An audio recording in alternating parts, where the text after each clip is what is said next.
Mualaf saya. Mualaf, ya. Apa yang saya bawa mereka percaya. Artinya kita bukan jualan ya, tapi menjadi mitra dialognya. Mitra dia, konsultan dia. Ya saya buktikan sampai detik ini saya masih memiliki yang ikut ke lembaga Itkon ini. Itu nasabah saya yang udah mungkin 15 tahun ikut saya.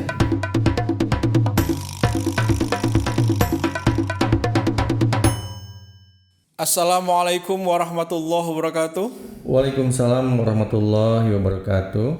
Sahabat penggiat dan pemerhati koperasi syariah dimanapun berada, selamat datang di podcast Dialog Koperasi Syariah edisi perdana yang pada kesempatan kali ini akan hadir dengan membawa topik bagaimana menjadi tenaga pemasar koperasi syariah yang baik. Sebelum dialog ini kita lanjutkan, perkenalkan saya Lutfi Tamrin, dan pada sore hari ini kita akan didampingi oleh narasumber kita, yaitu Bapak, saya perkenalkan Setiadi Nuryatin, yang biasa kita panggil Adai. Bapak Adai. Baiklah, sahabat-sahabat sekalian, sebagaimana kita ketahui, koperasi syariah merupakan sebuah badan yang berpeluang untuk membangun ekonomi syariat di tengah-tengah umat, dan itu merupakan sebuah perjuangan yang besar. Karena kita meyakini setiap kita berkeinginan untuk menjadi orang-orang terbaik sebagaimana yang tercantum dalam hadis yang diriwayatkan oleh Imam Ad-Daruqutni dan Imam Tabrani, khairun nas anfa'um linnas. Sebaik-baik kalian adalah yang bisa memberikan manfaat terbanyak bagi orang-orang di sekitarnya. Baiklah sahabat-sahabat sekalian, koperasi syariah merupakan sebuah ide besar yang perlu didukung oleh seperangkat ilmu, seperangkat kepengetahuan pendukung untuk bisa mewujudkannya menjadi sebuah cita-cita yang ideal di tengah-tengah masyarakat. Nah, untuk itu pada sore hari ini kita akan membahas tentang pemasaran, how to become a marketer in koperasi syariah.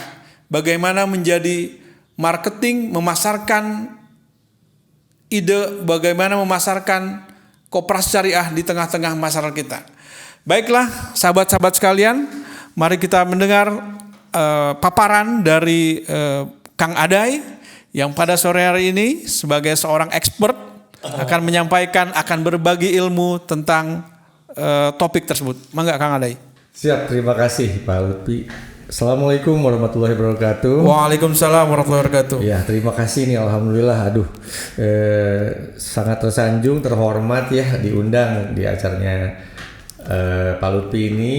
Dan sebenarnya kalau dibilang terlalu expert enggak juga ya, malu nih, nanti banyak para pakar, para ini ya, kita tahu yang insya Allah sharing tentang ilmu yang sehari-hari, teknis di lapangan, dimana saya juga untuk di lembaga keuangan syariah baru nih Pak Lutfi, mualaf saya awalnya ya. Lembaga keuangan konvensional umum ya, konvensional, dan alhamdulillah genap 2 tahun saya bergabung di BMT Itkon ini. Alhamdulillah dipercaya saya sekarang di bagian untuk megang bisnisnya ya di BMT Itkon.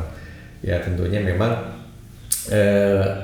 salah satunya ujungnya ya kita dalam lembaga keuangan itu ujung-ujungnya adalah profit ya, baik profit yang berupa materi maupun profit yang berupa yang imaterial. Jadi benefit ya pada anggota ya, anggota, baik untuk pribadi karyawannya maupun untuk semuanya. Karena kan koperasi berbeda dengan perbankan ya, koperasi adalah milik bersama, milik anggota ya. Di sini saya sebagai hanya pengurus atau pelaksana atau petugas, sedangkan pemegang modalnya dan segala macamnya itu adalah para anggota. Tentunya ya sangat senang ya memegang amanah yang cukup besar juga untuk dipercaya sama para anggota.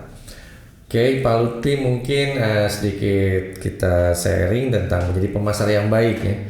Karena memang ujung-ujung tombaknya di bisnis itu adalah tenaga pemasar. Ada yang disebut mungkin account officer, Kalau di BMT Idkon disebut petugas majelis biar mendekati syariah itu ya. Perkumpulan majelis. Jadi yang umumnya mungkin account officer, di mana account officer ini tentunya kita dituntut untuk bagaimana caranya selain menjual diri ya menjual perusahaan seperti apa, produknya apa yang dimiliki, sehingga produk yang ada di perusahaan kita itu laku di lapangan, bisa masuk ke para anggota, bisa lebih dipahami, dan mereka menjadi anggota kita gimana yang tidak menarik menjadi menarik, seperti itu Pak Lutfi. Tentunya saya juga belajar, semuanya itu pedagang lah. Saya belajar dari kisah Nabi Muhammad ya, Nabi kita, Nabi Muhammad Sallallahu Alaihi Wasallam, di mana beliau sebagai pedagang yang unggul gitu, pedagang yang skillnya luar biasa, tidak pernah ada merasa pesaingnya itu menjadi pesaing, di mana para pembelinya nyaman, pedagang nyaman, bahkan pesaingnya pun nyaman ada beliau gitu. Kita juga minimal mendekati seperti itu. Apalagi tadi kita di lapangan tuh berjihad ya, seorang marketing itu seperti tadi Pak Lutfi bilang hadisnya, khairun nas anfa'uhum linnas, sebaik-baiknya manusia adalah yang bermanfaat untuk manusia yang lain. Tentunya ya senang ya mendapat pahala yang banyak, insya Allah kalau kita banyak bergaul di lapangan, banyak rezeki nih, banyak silaturahim dengan para anggota. Tentunya yang pertama itu Kang Lutfi, tentunya kita sebelum terjun ke lapangan yang kita harus miliki itu adalah niat yang baik ya. Niat yang baik, kita suka atau passion di bidang yang kita geluti sekarang, jangan merasa terpaksa, aduh target dan lain sebagainya. Nikmati, enjoy gitu. Enjoy, kitanya seneng. Bahkan kalau niatnya, aduh saya tadi pengen membantu orang, saya pengen ketemu orang, saya pengen ketemu banyak orang. Selain ilmu kita bertambah, kita juga banyak ilmu-ilmu dari para pedagang ya, pengusaha. Nah, jadi di sini kita menempatkan selain menjual produk, ya sebagai konsultan juga untuk mereka di luar sana, untuk para pengusaha. Jadi minimal produk knowledge harus kita kuasai. Produk apa aja yang kita kuasai nih di lembaga kita. Tentunya kalau kita nggak kuasai, gimana kita mau jualan ya, apa yang kita jual. Sedangkan di lapangan nanti ada banyak aja pertanyaan, karena seorang marketing atau pemasar itu nggak boleh menjawab tidak tahu, tapi bukan berarti sok tahu. Bahaya kalau kita menjawab tidak tahu, aduh saya baru, wah bahaya itu nanti kalau gitu. Jadi poin pertama itu niat ya, niat dan harus suka, passion di bidang. Dan itu saya meyakini, kan orang-orang meyakini bahwa ketika orang sudah didorong dengan niat yang kuat, insya Allah dia akan menjadi energi yang luar biasa. Energi yang luar biasa. Dan orang-orang tenaga marketingnya juga semangatnya juga berkali lipat. Apalagi yang dijual ini, yang disampaikan ini adalah ide untuk mensejahterakan umat. Betul, produk-produk yang kita pasarkan nanti ya. Bahkan kadang anggota atau calon nasabah, calon anggota nggak melihat produk atau lembaganya.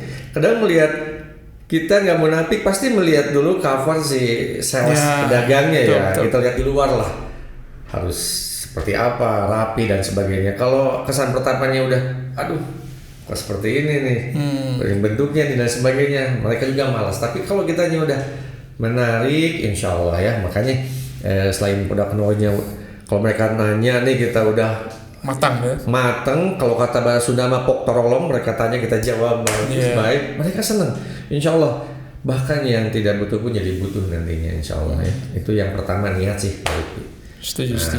Kemudian yang kedua itu tadi ya produk knowledge ya. Maaf tadi disatukan, ada niat. Sekarang yang kedua adalah produk knowledge, harus menguasai semua produk knowledge. Di belakangnya ada profil company perusahaan kita. Jangan sampai kita belagapan ya, atau nggak tahu. Pernah saya juga beberapa hari kemarin saya berkunjung ke sebuah dealer mobil merek tertentu, saya nggak sebutin. Saya ke situ untuk menanyakan tentang fiturnya, tentang mobil. Pas kebetulan banyak kesalahan yang dilakukan marketing. Satu, mereka menjawab tidak tahu. Kedua, kemudian menjawab, oh saya baru di sini. Waduh, sangat berbahaya sekali. Hal seperti itu mungkin nggak boleh disampaikan harusnya ya. Makanya kuasai, baca yang baik, banyak belajar ke senior di kantor kita atau perusahaan kita, sehingga pas ke lapangan itu pede. Otomatis kalau kita percaya diri, ya pede itu, makanya kue di lapangan semuanya bisa dijawab. Insya Allah pede, mereka pun pede dengan membeli produk kita. Itu yang kedua itu. Itu yang kedua ya. Tadi pertama niat, yang kedua product knowledge. Kuasai product knowledge. Seperti itu. Nextnya, penampilan. Saya paling rewel kadang-kadang ke tim itu ya, tim marketing. Saya mungkin bergelut sekitar udah 17 tahun di dunia marketing. Penampilan bukan berarti ganteng gak ganteng, cantik gak cantik ya, kalau itu mah udah takdir. Kesinggauan ya. Jadi masalahnya kerapihan, kebersihan dari mulai ujung rambut sampai ujung kaki yang kita kenakan, mulai ujung rambut yang rapi, kemudian maaf nih. Kalau di lembaga keuangan dulu saya di konvensional nggak boleh menumbuhkan kumis sama jenggot ya. Sekarang saya menumbuhkan jenggot karena alhamdulillah lembaga keuangan syariah nih. Saya ikut-ikutan senior saya juga. Ya harus rapi, kemudian pakaian yang rapi, wangi. Yang penting identitas kita harus dipakai juga. Nggak boleh memakai aksesoris yang terlalu lah, yang pantas. Kemudian sampai sepatu pun nggak boleh kotor dan lain sebagainya. Akhirnya kalau anggota sudah melihat wah covernya menarik, insya Allah nih kayaknya produknya juga pasti menarik. Ya kenapa? Makanya di luar yang sales mobil, sales rokok dan lain sebagainya itu kenapa rapi gitu. Kadang-kadang orang nggak butuh rokoknya, nggak butuh ininya, tapi karena marketingnya baik, enak, rapi, jadi beli akhirnya padahal nggak butuh gitu. Nah itu jadi kesan pertama ya. Kesan pertama, penampilan sangat penting sangat ya. penting itu ya dalam pemasaran. Ya kadang-kadang lupa marketing saking pusing karena target, akhirnya di lapangan itu udah naik motor, rambutnya gondrong, keringet, wah udah. Kadang-kadang kurang memperhatikan itu, tidak tanpa sadar ya kadang-kadang. Tapi ya itu harus, artinya secara psikis itu akan mempengaruhi ya. Jadi sekali lagi bukan masalah fisik, ganteng tidak ganteng, cantik tidak cantik, bukan, rapi. Kalau udah rapi udah insya Allah semuanya enak, terbuka, nyaman ya. Itu yang ketiga mungkin tentang penampilan. Nah ada lagi yang keempat nih. Yang keempat itu kita berbicara. Nah apalagi kita di lembaga keuangan syariah nih, di lembaga keuangan syariah, di mana satu berbicara itu harus sopan, santun, beretika. Siapa yang kita hadapi nih, calon anggotanya ada mungkin yang di bawah umur kita, ada yang sepantar, ada yang lebih. Kita bisa memposisikan, harus bisa memposisikan karena mereka adalah raja ya, tetap ya. Mereka adalah raja, bertutur kata yang baik. Apalagi di lembaga keuangan syariah ini kita pasti awal mengucapkan salam, mengucapkan gimana kabar, bahkan lebih baik ya. Alangkah baiknya kalau kita sebelum ketemu anggota itu nanya dulu ke tempat lain atau ke tetangganya siapa sih namanya gitu. Nah itu lebih baik gitu. Kita panggil, Assalamualaikum Pak Haji Umar. Wah alangkah senangnya. Kok kenal dengan saya? Wah luar biasa. Gitu. Menjadi pembicara yang baik. Berbicara yang baik, tutur kata yang baik. Kalau misalnya kita di daerah Bandung nih, usahakan. Kalau saya lebih setuju memilih bahasa daerah, bahasa Sunda. Bahasa lokal ya? Bahasa lokal. Kalau di daerah Jawa Tengah kita bahasa Jawa. Mau nanti mungkin di Sumatera Barat ya bahasa Padang mungkin. Lebih enak lah gitu. Jadi dari sisi komunikasi itu ya? Komunikasi sangat penting karena ya kata saya mengutip dari Pak Helmi Yahya ya. Marketing yang pakai itu bagus enggaknya di 2-3 menit pertama. Kalau 3 menit pertama gagal semuanya. Gitu. Jadi saya belajar ke beliau tentang 2-3 menit pertama tentang komunikasi. Marketing. Bagaimana membuka komunikasi kepada anggota baik, jangan terlalu berlebihan juga gitu. Itu sih Pak Lutfi yang untuk poin keempat. Nah tadi selain menjadi pembicara yang atau bertutur kata yang baik, kan Allah tuh menciptakan satu mulut dua telinga. Menjadi pendengar yang baik ya. Setelah kita masuk udah bisa masuk, dipersilakan. Nah otomatis beliau pasti cerita dan lain sebagainya. Makanya kita jadi pendengar yang baik meskipun agak ya maaf kadang boring, kadang apa. Kalau udah nyaman pasti nyaman, kita udah ada di situ, mereka nyaman dengan kita, mereka pasti berbicara keluar semua. cerita segala macam tentang usaha, tentang keluarga dan sebagainya. Itu kalau dia udah nyaman. Ya kalau misalnya nggak nyaman mereka malas bicara. Nah, kalau udah nyaman kita dengerin, alhamdulillah. Berarti kalau udah mau bicara aja dia udah nyaman sama kita. Artinya sudah memasang. Udah masuk kita ke situ. Kita dengerin yang baik meskipun aduh boring banget nih, kita buru-buru dan sebagainya. Tunjukkan empati yang baik di situ. Aduh luar biasa. Kalau kita udah bisa berempati, nah anggota atau calon nasabah udah kena sama kita. Insya Allah kena sama kita. Artinya dia sudah merasa kita adalah bagian dari dia. Teman curhat ya. Anak-anak sekarang, teman curhat nih. Nah itu udah masuk aja. Artinya dari itu. Pengalaman saya seperti itu. Bahkan banyak bisa sampai 2-3 jam saya diam di situ. Kalau nggak saya cut waktu saya di lembaga keuangan konvensional dulu ya, banyak udah masuk ke situ bahkan terus banyak nggak nyangka kok bisa sepercaya itu ke saya. Meskipun dia belum jadi nasabah atau anggota ya, tapi dalam waktu terus-terusan dia juga kadang nelpon, Pak jadi kesini dong, pengen ngobrol. Seperti itu akhirnya lari-larinya ke produk kita. Jadi nggak bisa sekaligus harus jadi juga, enggak. Ya itu ilmu marketing itu ya kita harus sering ketemu. Kalau sekali ketemu itu luar biasa, tapi jarang ya. Makanya harus sering ketemu. Bikin nyaman sampai dia butuh sama kita, minimal pribadi kita dulu gitu. Ya bisa diterima ya. Bisa diterima itu Pak Lutfi. Jadi artinya kita bisa menjadi pendengar yang baik dari apa yang mereka sampaikan. Baik. Nah kemudian setelah dari pendengar yang baik, otomatis bicara usaha lah, bicara keluarga lah. Nah kadang-kadang si anggota tuh suka bingung tentang poin ini yang selanjutnya tentang kita menggali kebutuhan. Nah, orientasinya kadang-kadang para anggota itu kan ya apalagi kalangan kita itu marketnya mikro ya. Bahkan super mikro tuh apa yang namanya? Ultra mikro. Maaf. Ultra mikro ya Pak Lutfi. Temannya Ultraman. Ultraman betul. Kadang mereka yang sungkan ke lembaga keuangan, sungkan ke BMT, koperasi dan lain sebagainya. Mereka malu gitu.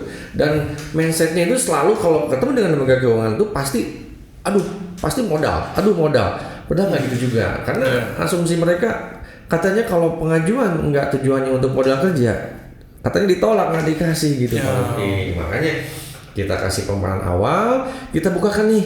Setelah tadi ngobrol-ngobrol, mungkin Pak Haji, Bu Haji dalam waktu dekat ini pengen mengembangkan usaha. Setelah kita tangkap nih, dia cerita keluarganya, barangkali Pak Haji untuk biaya kuliah atau butuh kendaraan operasional mungkin untuk menunjang usaha bisa juga. Dan pengen beli kios juga untuk menambah cabang atau renovasi dan lain sebagainya bisa. Akhirnya bisa ya Pak Haji untuk di luar itu, bisa di luar modal. Sangat bisa. Nah itu biasanya mereka belum paham sampai situ Pak Lutfi. Artinya kita pelan-pelan menawarkan produk kita yang cocok dengan kebutuhan mereka ya. Betul, yang pas kan kita tadi selain marketing, pemasaran, sales kita juga konsultan buat mereka. Jangan sampai salah gitu. Jadi luar biasa kalau udah kita sampai tahap menjadi konsultan itu dan diterima para anggota atau nasabah, insya Allah dia bakal jadi partner atau konsumen atau partner bisnis kita seumur hidup. Itu pengalaman saya. Artinya kita bukan jualan ya, tapi menjadi mitra dialognya. Mitra dia, konsultan dia. Ya saya buktikan sampai detik ini saya masih memiliki yang ikut ke lembaga Ipton ini itu nasabah saya yang udah mungkin 15 tahun ikut saya. Di mana saya pindah lembaga keuangan dia ikut. Jadi tidak melihat lembaga keuangannya, tapi melihat saya ini sebagai marketing. Sebagai konsultan, sebagai teman curhat gitu. Meskipun maaf, mungkin wawasan saya tidak sepintar beliau gitu. Tapi karena mungkin kita empati, menjadi pendengar yang baik, mengusulkan dan memberikan produk yang cocok buat beliau, alhamdulillah pas. Akhirnya beliau merasa enak nih. Artinya si anggota atau nasabah tadi yang dari lembaga keuangan sebelumnya sudah menjadi loyal customer ya. Udah. Dari apapun yang ditawarkan oleh Kang Aday. They will sell. Wah, alhamdulillah. Luar biasa. Sampai sekarang mereka nggak lihat. Kadang saya juga berpikir, saya pindah lembaga keuangan, mereka ikut. Kadang dengan price yang mahal, dengan harga yang mahal, kok mereka mau? Itu tadi alhamdulillah berarti saya udah bisa menjual diri saya ke mereka. Apa yang saya bawa mereka percaya. Alhamdulillah, jadi mereka loyal tidak ke perusahaannya tapi ke individu. Individu. Nah itu yang diharapkan teman-teman tenaga pemasaran itu diharapkan memiliki itu. Itu. Artinya mereka bisa menjadi orang-orang yang berintegritas juga. Berintegritas itu tadi karena niat passionnya saya suka di situ di marketing, jadi menikmati dengan hati, membantu dengan ikhlas, dengan membantu memberikan produk-produk kita ya yang cocok buat mereka, dan kita ya insya Allah jangan pamrih. Maaf nih satu nih pesan dari saya nih, kalau pengen panjang dengan para customer, jangan pernah menerima ucapan terima kasih dalam bentuk uang atau apapun barang yang berlebihan. Kalau makan minum ya wajarlah kita disuguhin ya, tapi jangan pernah sekali-kali menerima ucapan terima kasih. Kalau sudah dapat pembiayaan, kita dikasih amplop buat bensin, transport, ataupun aduh jasa nih udah cair, jangan pernah. Insya Allah di situ dia akan berhutang budi ke kita terus.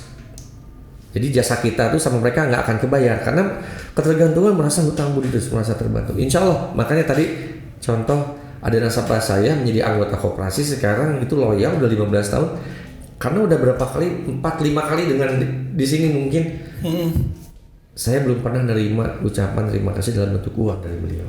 Artinya kan seperti ini ya, budaya kita yang terkadang permisif ya, permisif menganggap itu sebagai sebuah itu layak, udah biasa kok segala macam. Ternyata itu terlarang ya. Wah, ya bisa jadi, apalagi suap itu kan saya kalau di sini nih lembaga keuangan syariah udah tahu nih sekarang. Strict. Jadi suap itu kan nggak boleh ya, suap dilarang karena akan mempengaruhi objektivitas kita. Betul. Karena kebiasaan kita nerima uang jadi subjektif dalam arti kalau ada pengajuan lagi misalnya tidak layak karena kita berharap ada proposal nih pengajuan akan dapat duit nih, dapat fee nih, akhirnya nggak objektif, akhirnya subjektif, akhirnya apa, larinya ke tidak sehat, nanti resiko efek kita jadi jelek, jadi banyak macet ya karena itu tadi dibikin sama kita sendiri. Nah, ini mohon perhatian saudara-saudara marketer, saudara-saudara pemasar, AO dan seterusnya. Hindari konflik kepentingan terkait dengan pemberian dari anggota. Tapi karena kita bekerja untuk lembaga ya, bukan individu. Betul. Artinya ini memang sepemahaman saya, Kang Adai. Siap. Banyak lembaga yang bermasalah ternyata karena konflik kepentingan. Nah itu tadi. Sehingga objektivitas ketika mengambil keputusan untuk pencairan pembiayaan itu menjadi luntur. Pasti. Padahal yang harus kita dorong adalah sistem. Nah, ini teman-teman marketer juga harus sadar nih. Mereka bekerja dalam satu sistem yang harus di-develop hingga menjadi terpercaya. Itu kunci mati, diperlukan integritas yang tinggi ya, karena memang identiknya marketing itu cepat kayanya katanya, basah gitu. Tapi kalau pengen kaya jangan jadi marketing perusahaan lah, bikin perusahaan sendiri, marketing sendiri, boleh kaya. Nah, sepakat. Jadi karena kita bekerja dalam satu sistem, apalagi dalam bendera syariah, kita jaga. Seingat saya memang ada yang seperti itu, Kang Adai. Ada larangan. Betul. Ada larangan menerima sesuatu atas jasa yang kita berikan tanpa akad yang jelas. Betul. Itu kalau saya nggak salah itu termasuk dalam salah satu kategori riba. Nah, tuh. Agak berat ini bahasanya. Tapi ternyata ini memang kita sekali lagi membangun sistem Islam itu adalah sistem yang utuh. Betul. Dan kita sebagai katakanlah orang-orang yang ingin menyampaikan nilai-nilai itu, maka kita juga harus menyampaikan secara komprehensif. Walaupun hari ini kita harus akui kita semua masih belajar ya.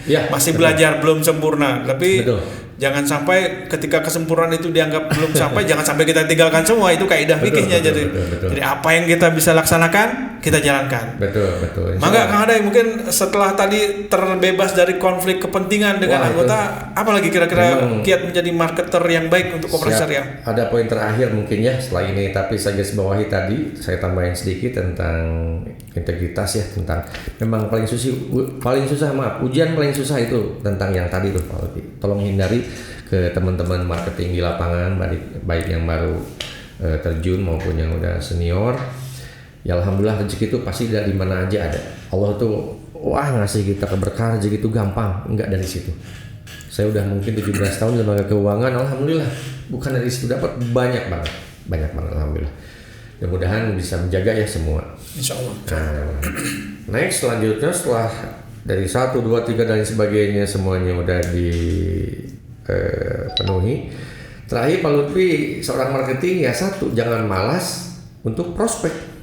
Nah, prospek, cari. Setiap hari itu harus keluar. Namanya marketing atau sales atau konsultan keuangan nggak boleh duduk di kantor. Namanya back office dong atau administrasi.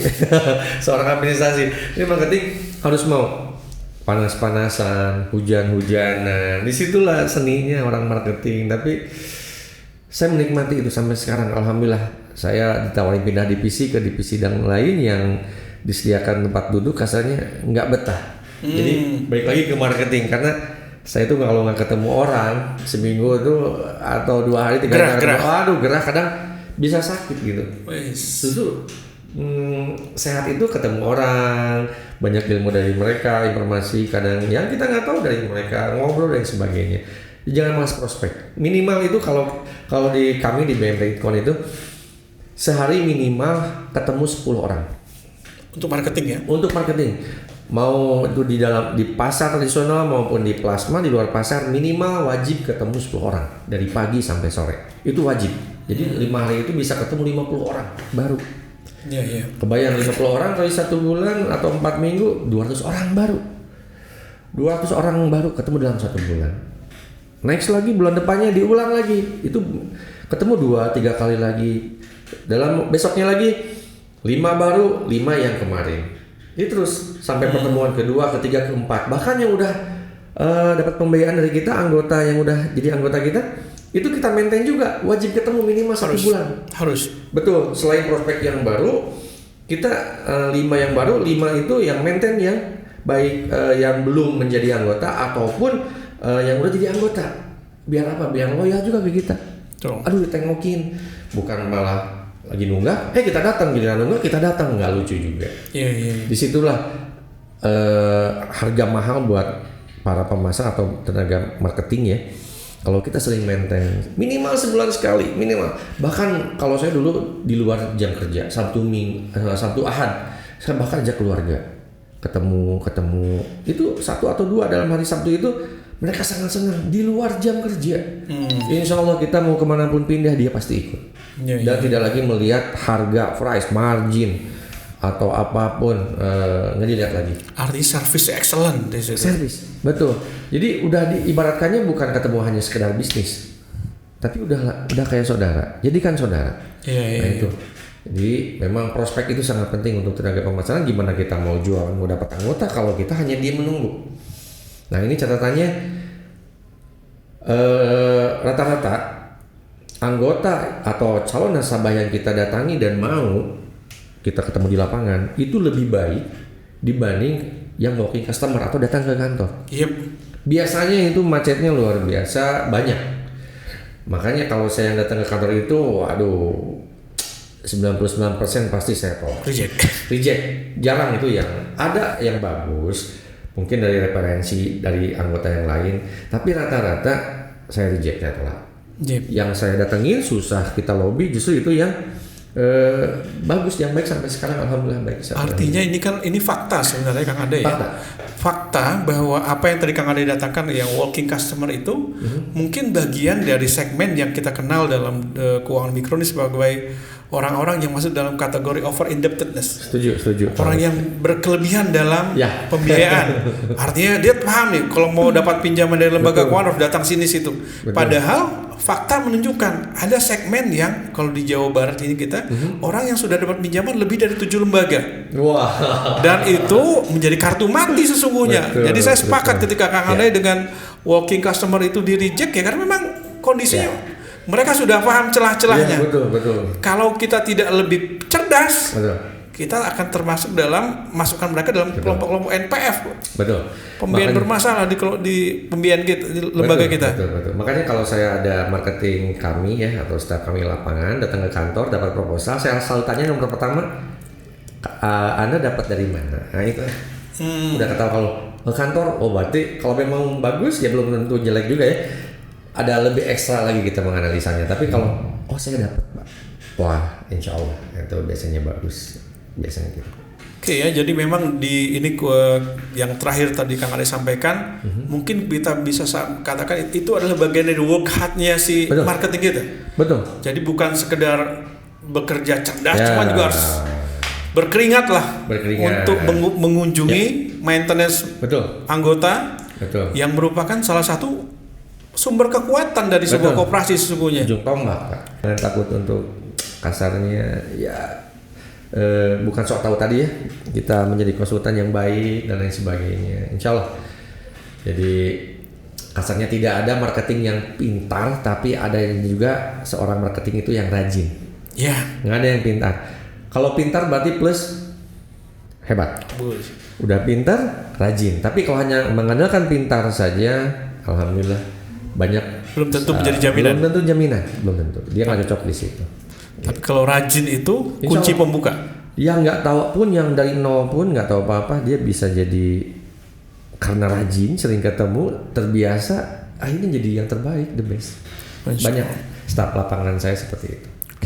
Oke, terima kasih Kang Adai, materi yang luar biasa pada kesempatan Ya, perdana sama-sama, ini. Kang Sekali Lutfi. lagi mudah-mudahan ini menjadi inspirasi bagi teman-teman marketing yang lain, sehingga kita bisa menjadikan koperasi syariah, bisa menjual ide-ide koperasi syariah ini ke tengah anggota dengan untuk menjadi sebuah lembaga yang elegan yang bisa diterima di tengah masyarakat. Demikian podcast perdana koperasi dialog koperasi syariah ini. Insyaallah kita akan bertemu dalam episode berikutnya, tentu dengan yang lebih menarik lagi, sehingga kita bisa menjadikan koperasi syariah jadi sebuah tools, alat untuk berjuang di tengah-tengah umat kita. Ya. Wabillahi taufiq wal hidayah. Assalamualaikum warahmatullahi wabarakatuh. Waalaikumsalam warahmatullahi wabarakatuh. Terima kasih Pak Lutfi. Sing.